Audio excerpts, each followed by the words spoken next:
यादव रण में कूद पड़े और कंधारी को मार गए, पर जोश में होश खो बैठे, पर जोश में होश खो बैठे और जीती बाजी हार गए।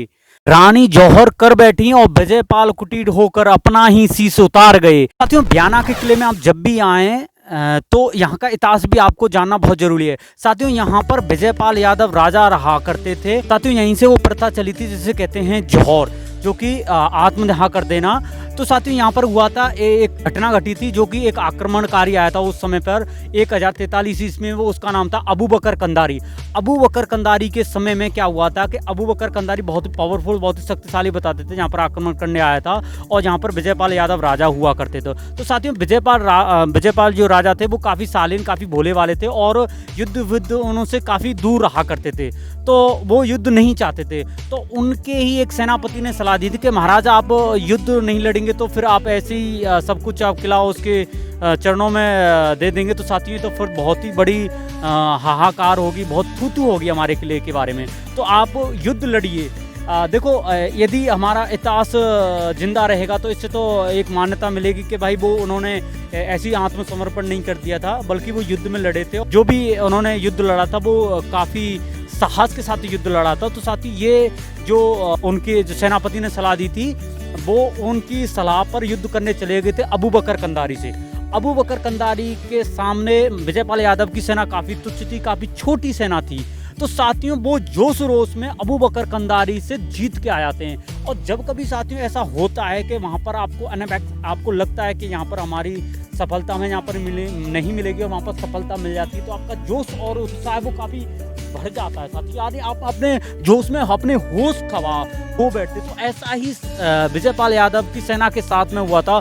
अबू बकर कंधारी को हराने के बाद में उनके झंडे तलवारें लेकर और किले की तरफ सीधे आ रहे थे, इस रास्ते की तरफ। और इस रास्ते की तरफ आते हुए साथियों, जो एक गेट था उस पर एक व्यक्ति का नाम था जगपाल को खड़ा कर दिया था कि आपको लगे कि यदि हम यहाँ से हार गए, यानी हमारे जो साथी हैं वो मर चुके हैं, तो आपको एक काम करना, क्योंकि पहले ही बता दिया था कि हमारी जो रानियां बच्चों का क्या होगा मारने के बाद में। तो उन्होंने प्लान बनाया था कि हम यहाँ पर सभी में निर्देश दे दूंगा, जहाँ पर आपकी रानियां जो भी बच्चे होंगे यहाँ पे महल में, वो सभी जौहर कर लेंगे। तो साथ ही ऐसा ही हुआ। जगपाल के द्वारा बहुत बड़ी मिस्टेक के कारण, बहुत बड़ी गलती होने के कारण में जैसे झंडे देखे तो उन्हें लगा कि हमारे राजा तो हार गए हैं, तो उन्हीं की वजह से उन्होंने बोल दिया अपनी रानियों और बच्चों के लिए कि आप जौहर कर लीजिए, हमारे राजा युद्ध में हार चुके हैं। तो वो एक बहुत बड़ी मिस्टेक थी जगपाल के द्वारा। और हो जाता है तो जहाँ पर जब महाराजा विजयपाल यादव आते हैं तो देखते हैं चीख चिल्लाहटें उठती हैं, तो बोलते हैं ये हो क्या गया।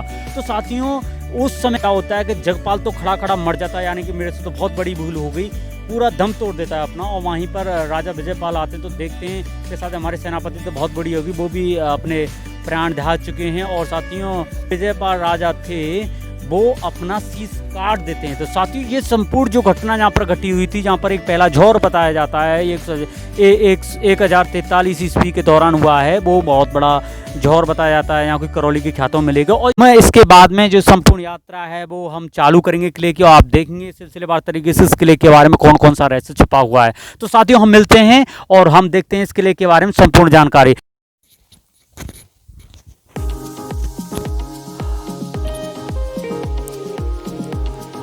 तो साथियों, हम किले के दूसरे बिल्कुल मेन हिस्से पे आ चुके हैं, जो कि इस किले का जो हिस्सा है वो काफ़ी ही बड़ा माना जाता है। और यहाँ पर आपको महल भी देखने को मिलेंगे।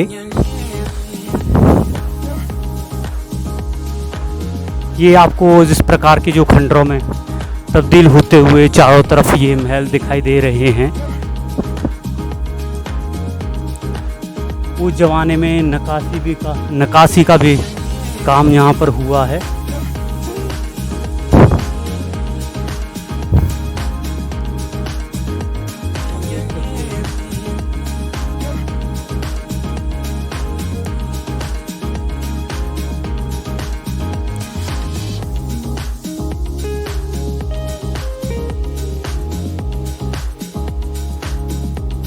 ये साथियों बहुत बड़े महल हुआ करते थे अपने समय के।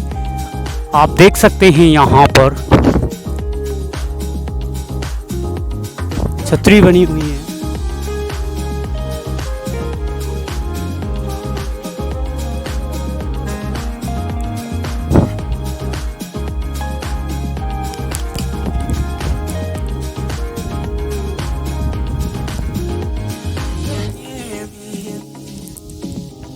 साथियों ये जो तोप है मैं आपको बता रहा इस किले में एकमात्र तोप है, वो ये तोप है साथियों। और साथियों इस तोप आप देखेंगे यहाँ पर, इससे पहले ये यहाँ पर लगी हुई थी, ये फिक्स थी यहाँ पर, तो यहाँ से हटा के दूसरी तरफ रख दी गई है।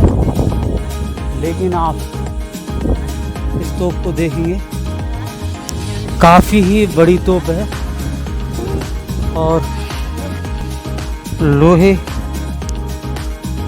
की है। लेकिन आप आएंगे तो आपको ऐसा नहीं लगेगा कि लोहा है, लेकिन साथियों इतने साल होने के बाद इसको जंग का नाम निशान नहीं मिलेगा यहाँ। अब यहाँ से मैं आपको पूरा व्यू दिखाता हूँ, जो कि पुराने किला है यहाँ का पहला, जो कि काफ़ी प्राचीन किला है।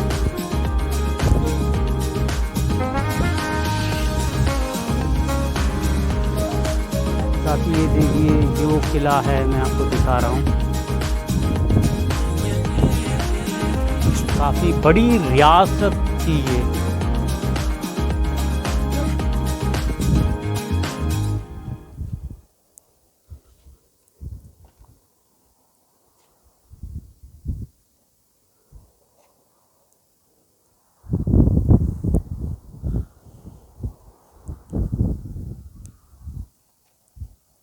और ये वाले जो महल हैं वो काफ़ी पुराने महल बताए जाते हैं, काफ़ी पुराने महल हैं यहाँ के। ये आप देखेंगे जो कि ये महल मैं आपको बता रहा हूँ वो काफ़ी पुराने महल हैं।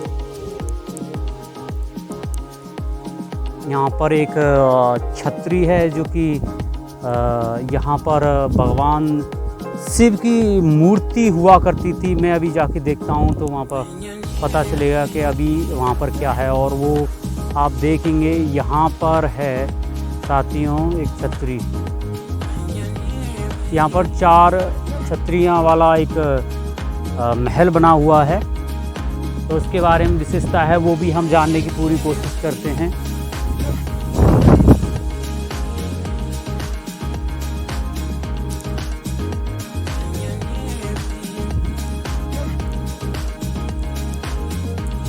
तो साथियों मैं आपको पूरे किले का इतिहास बता रहा हूँ, सिलसिलेवार तरीके से इसको मैं पूरी तरह से एक्सप्लोर करना चाहता हूँ, पूरी तरफ से इसको देखना चाहता हूँ। बाकी जब भी आप आएँ तो यहाँ पर आप कौन कौन सी चीज़ें हैं वो आप यहाँ पर देख सकते हैं।